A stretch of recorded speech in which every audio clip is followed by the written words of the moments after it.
Sri Aurobindo's Savitri, a legend and a symbol. Book 7, the Book of Yoga.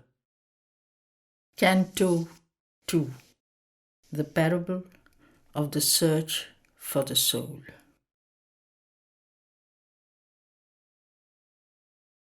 As in the vigilance of the sleepless night, through the slow, heavy-footed, silent hours, repressing in her bosom its load of grief, she sat, staring at the dumb tread of time and the approach of ever-nearing fate. A summons from her being's summit came, a sound, a call that broke the seals of night.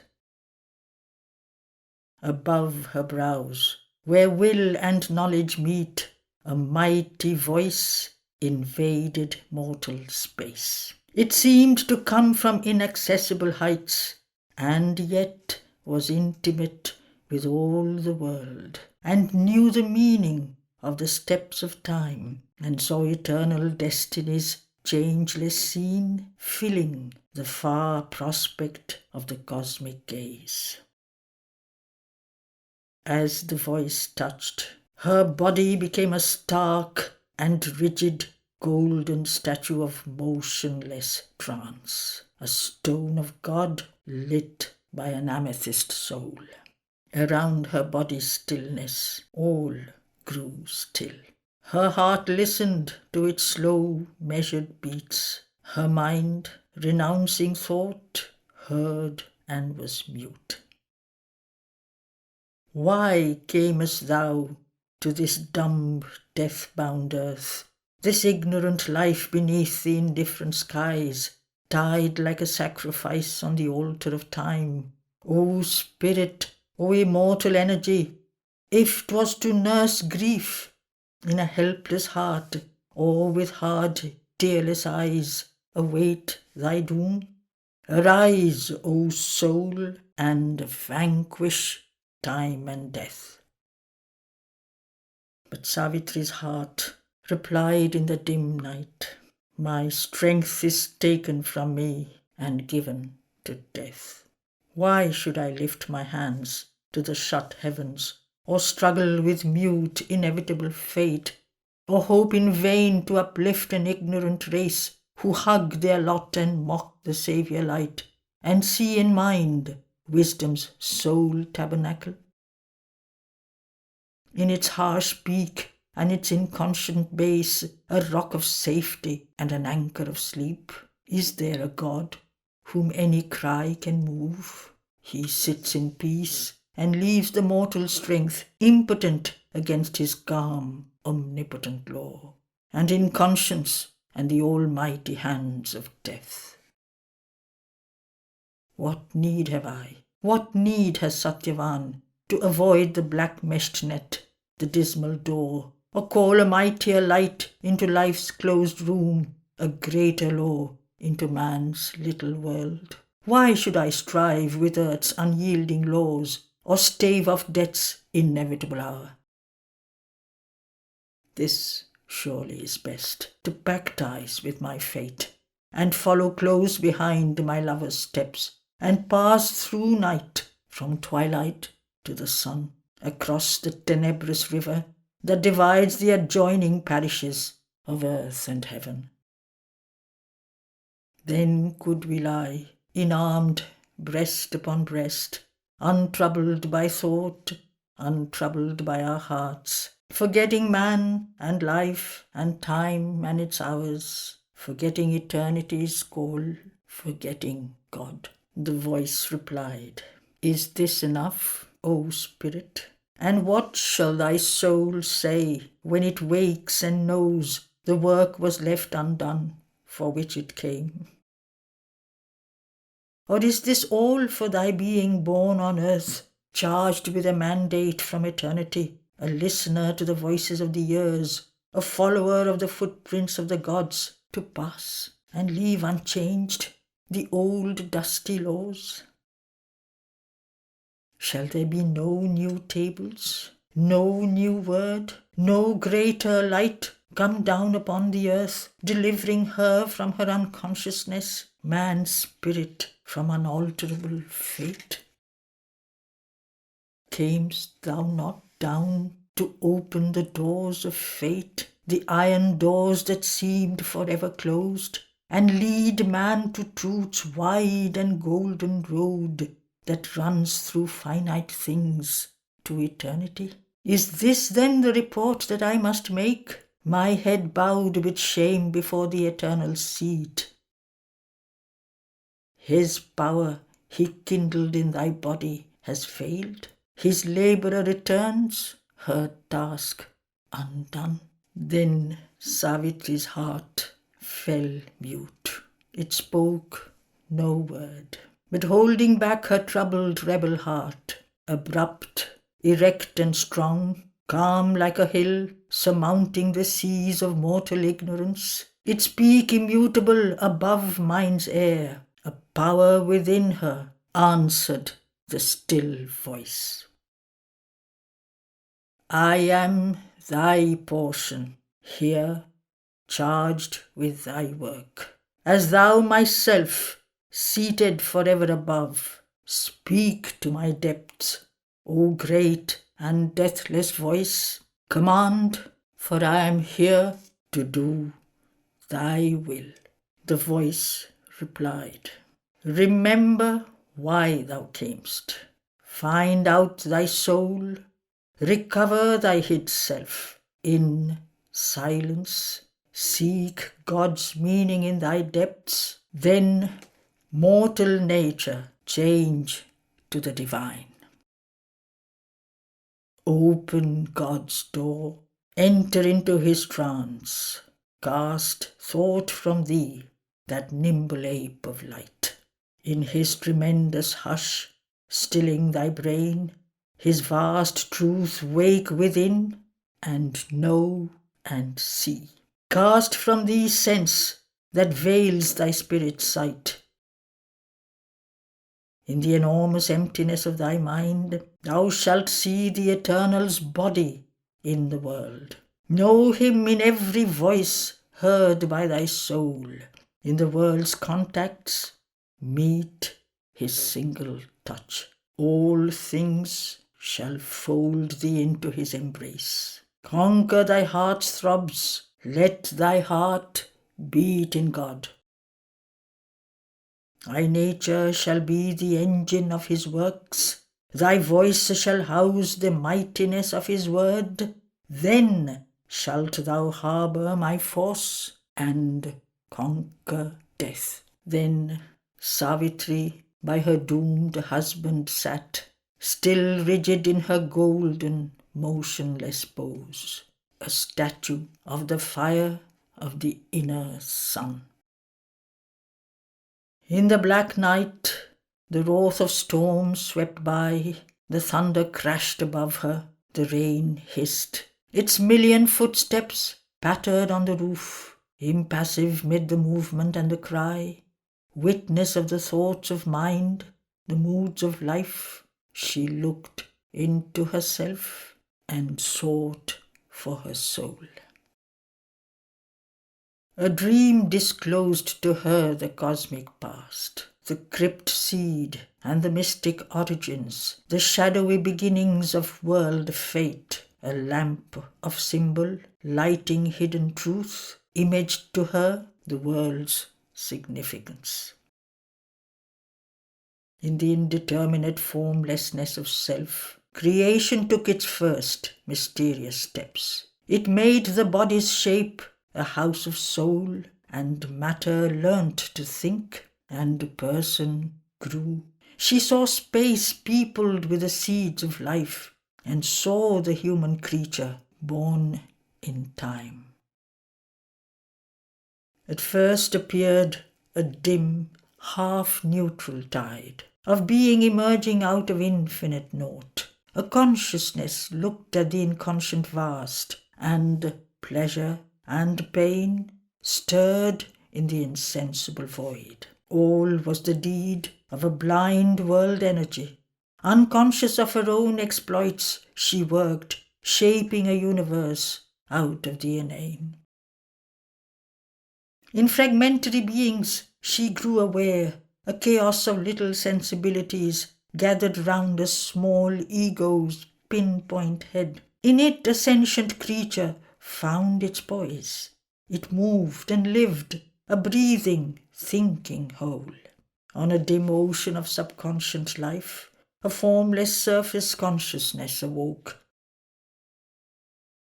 A stream of thoughts and feelings came and went, a foam of memories hardened and became a bright crust of habitual sense and thought, a seed of living personality and recurrent habits mimicked permanence. Mind, nascent, laboured out a mutable form. It built a mobile house on shifting sands, a floating isle upon a bottomless sea.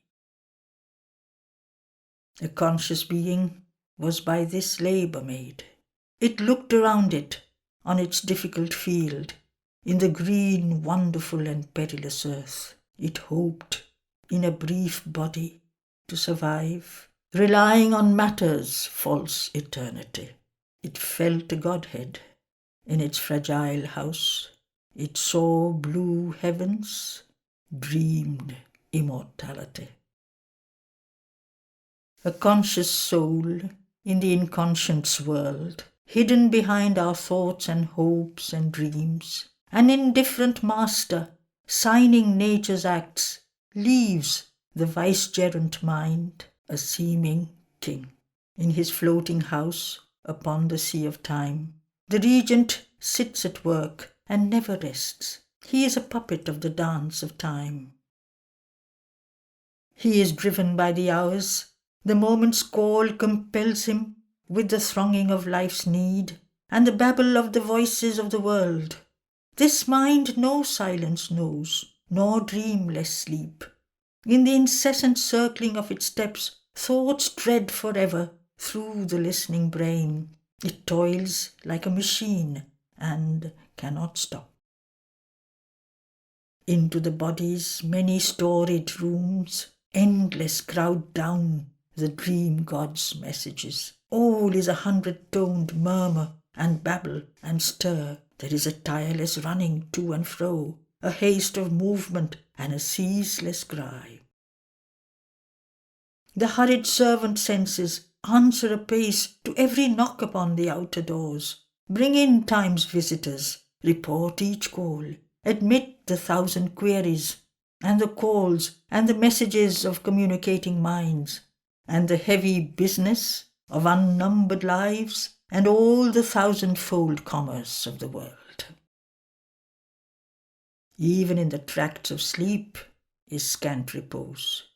He mocks life's steps in strange subconscious dreams. He strays in a subtle realm of symbol scenes. His night with thin air visions and dim forms he packs, or peoples with slight drifting shapes, and only a moment spends in silent self.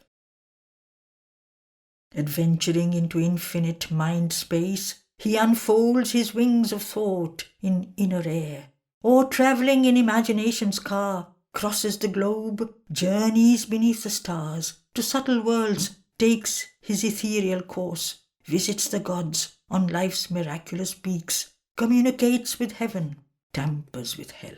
This is the little surface of man's life. He is this, and he is all the universe. He scales the unseen, his depths dare the abyss. A whole mysterious world is locked within, unknown to himself. He lives a hidden king behind rich tapestries in great secret rooms, an epicure of the spirit's unseen joys. He lives on the sweet honey of solitude.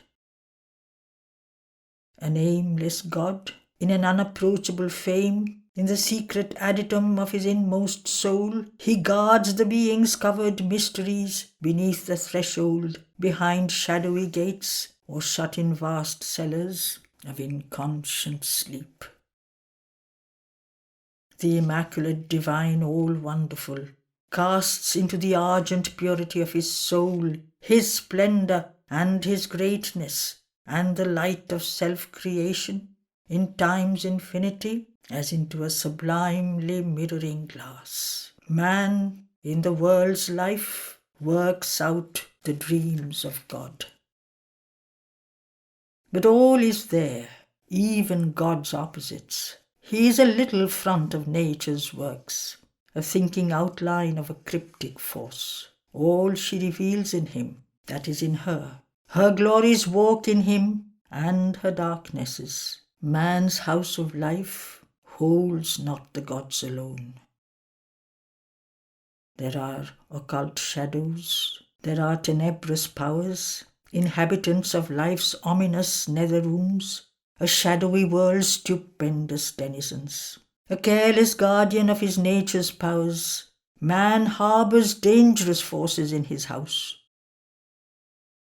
The Titan and the Fury and the Jinn lie bound in the subconscious cavern pit, and the beast grovels in his ant den. Dire mutterings rise and murmur in their drowse. Insurgent sometimes raises its huge head, a monstrous mystery lurking in life's deeps, the mystery of dark and fallen worlds, the dread visages of the adversary kings.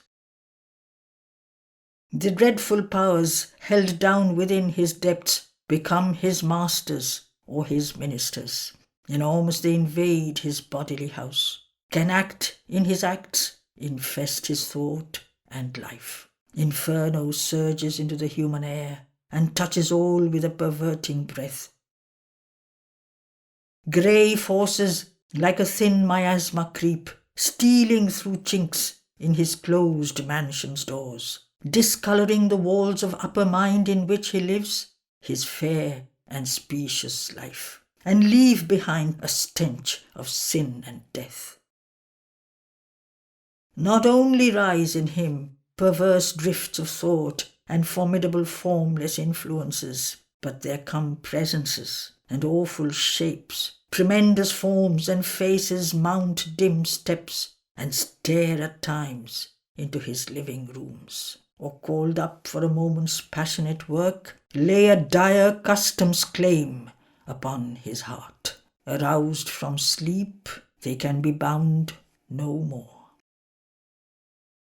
Afflicting the daylight and alarming night, invading at will his outer tenement, the stark gloom's grisly dire inhabitants, mounting into God's light, all light perturb.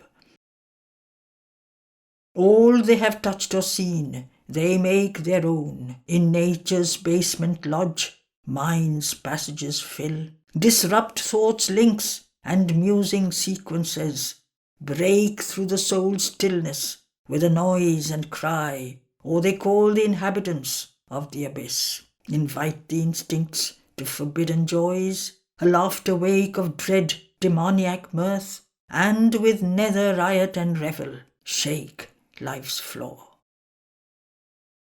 Impotent to quell his terrible prisoners, appalled, the householder helpless sits above. Taken from him, his house is his no more. He is bound and forced, a victim of the play, or, allured, joys in the mad and mighty din. His nature's dangerous forces have arisen and hold at will a rebel's holiday.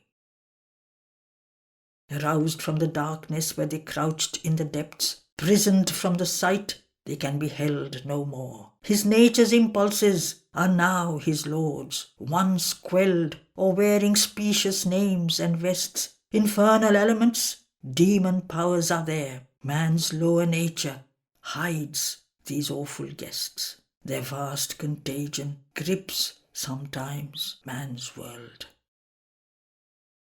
An awful insurgence overpowers man's soul. In house and house, the huge uprising grows. Hell's companies are loosed to do their work. Into the earthways they break out from all doors, invade with bloodlust and the will to slay, and to fill with horror and carnage God's fair world. Death and his hunters stalk a victim earth. The terrible angel smites at every door, and awful laughter mocks at the world's pain, and massacre and torture grin at heaven. All is the prey of the destroying force. Creation rocks and tremble top and base. This evil nature, housed in human hearts, a foreign inhabitant, a dangerous guest, the soul that harbours it can dislodge. Expel the householder, possess the house. An opposite potency contradicting God, a momentary evil's almightiness has straddled the straight path of nature's acts. It imitates the Godhead, it denies, puts on his figure and assumes his face. A Manichaean creator and destroyer, this can abolish man, annul his world. But there is a guardian power. There are hands that save. Calm eyes divine regard the human scene. All the world's possibilities in man are waiting, as the tree waits in its seed. His past lives in him. It drives his future's pace. His present's acts fashion his coming fate. The unborn gods hide in his house of life. The demons of the unknown overshadow his mind, casting their dreams into live moulds of thought, the moulds in which his mind builds out its world. His mind creates around him its universe. All that has been renews in him its birth. All that can be is figured in his soul. Issuing in deeds its course on the roads of the world, obscure to the interpreting reason's guess, lines of the secret purpose of the gods. In strange directions runs the intricate plan, held back from human foresight is their end, and the far intention of some ordering will, or the order of life's arbitrary chance, finds out its settled poise and a fated hour. Our surface, watched in vain by reason's gaze, invaded by the impromptus of the unseen, helpless records the accidents of time, the involuntary turns and leaps of life. Only a little of us foresees its steps. Only a little has will and purposed pace. A vast subliminal is man's measureless part. The dim subconscient is his cavern base.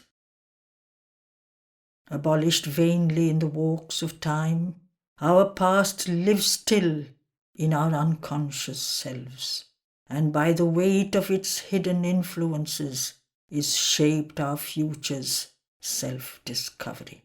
Thus all is an inevitable chain, and yet a series seems of accidents. The unremembering hours repeat the old acts. Our dead past round our future's ankles clings, and drags back the new nature's glorious stride. Or from its buried corpse old ghosts arise, old thoughts, old longings, dead passions live again. Recur in sleep or move the waking man to words that force the barrier of the lips, to deeds that suddenly start and o'erleap his head of reason and his guardian will. An old self lurks in the new self we are. Hardly we escape from what we once had been. In the dim gleam of habit's passages, in the subconscious's darkling corridors, all things are carried by the porter nerves, and nothing checked by subterranean mind, unstudied by the guardians of the doors, and passed by a blind instinctive memory. The old gang dismissed, old cancelled passports serve. Nothing is wholly dead that once had lived. In dim tunnels of the world's being, and in ours, the old rejected nature still survives. The corpses of its slain thoughts raise their heads and visit mind's nocturnal walks in sleep. Its stifled impulses breathe and move and rise. All keeps a phantom immortality. Irresistible are nature's sequences. The seeds of sins renounced sprout from hid soil. The evil cast from our hearts once more we face. Our dead selves come to slay our living soul. A portion of us lives in present time. A secret mass in dim inconscience gropes. Out of the inconscient and subliminal arisen, we live in mind's uncertain light, and strive to know and master a dubious world whose purpose and meaning are hidden from our sight. Above us dwells a superconscient God, hidden in the mystery of his own light. Around us is a vast of ignorance, lit by the uncertain ray of human mind. Below us sleeps the inconscient, dark and mute. But this is only matter's first self-view, a scale and series in the ignorance. This is not all we are, or all our world. Our greater self of knowledge waits for us, a supreme light in the truth-conscious vast. It sees from summits beyond thinking mind. It moves in a splendid air transcending life. It shall descend and make earth's life divine. Truth made the world, not a blind nature force. For here are not our large diviner heights. Our summits in the superconscience blaze are glorious with the very face of God. There is our aspect of eternity. There is the figure of the God we are, his young unaging look on deathless things, his joy in our escape from death and time, his immortality and light and bliss. Our larger being sits behind cryptic walls. There are greatnesses hidden in our unseen parts that wait their hour to step into life's front. We feel an aid from deep indwelling gods. One speaks within, light comes to us from above. Our soul from its mysterious chamber acts, its influence pressing on our heart and mind, pushes them to exceed their mortal selves. It seeks for good and beauty and for God. We see beyond self's walls our limitless self. We gaze through our world's glass at half-seen vasts. We hunt for the truth behind apparent things. Our inner mind dwells in a larger light. Its brightness looks at us through hidden doors. Our members luminous grow, and wisdom's face appears in the doorway of the mystic ward. When she enters into our house of outward sense, then we look up and see above her sun. A mighty life-self with its inner powers supports the dwarfish bodicum we call life. It can graft upon our crawl 2 puissant wings. Our body's subtle self is throned within, in its viewless palace of veridical dreams that are bright shadows of the thoughts of God. In the prone, obscure beginnings of the race, the human grew in the bowed, ape-like man. He stood erect, a god-like form and force, and a soul's thoughts looked out from earth-born eyes.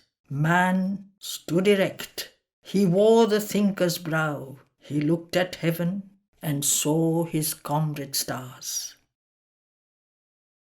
A vision came of beauty and greater birth. slowly emerging from the heart's chapel of light, and moved in a white, lucent air of dreams. He saw his being's unrealized vastnesses. He aspired and housed the nascent demigod. Out of the dim recesses of the self, the occult seeker into the open came. He heard the far and touched the intangible. He gazed into the future and the unseen. He used the powers earth instruments cannot use, a pastime made of the impossible. He caught up fragments of the omniscient's thought, he scattered formulas of omnipotence. Thus man, in his little house made of earth's dust, grew towards an unseen heaven of thought and dream, looking into the vast vistas of his mind on a small globe dotting infinity. At last, climbing a long and narrow stair, he stood alone on the high roof of things and saw the light of a spiritual sun. Aspiring, he transcends his earthly self. He stands in the largeness of his soul, newborn, redeemed from encirclement by mortal things, and moves in a pure, free, spiritual realm, as in the rare breath of a stratosphere. A last end of far lines of divinity. He mounts by a frail thread to his high source. He reaches his fount of immortality. He calls the Godhead into his mortal life. All this the Spirit concealed had done in her. A portion of the mighty Mother came into her as into its own human part.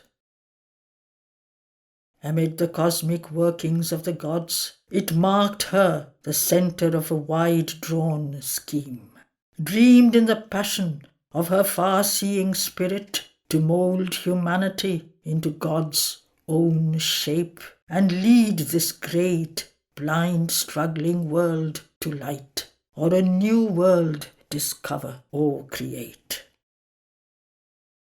Earth must transform herself and equal heaven, or heaven descend into earth's mortal state. But for such vast spiritual change to be, out of the mystic cavern in man's heart, the heavenly psyche must put off her veil and step into common nature's crowded rooms, and stand uncovered in that nature's front, and rule its thoughts, and fill the body and life. Obedient to a high command, she sat. Time, life, and death were passing incidents, obstructing with their transient view her sight. Her sight that must break through and liberate the God imprisoned in the visionless mortal man. The inferior nature, born into ignorance, still took too large a place. It veiled herself and must be pushed aside to find her soul. End of Canto.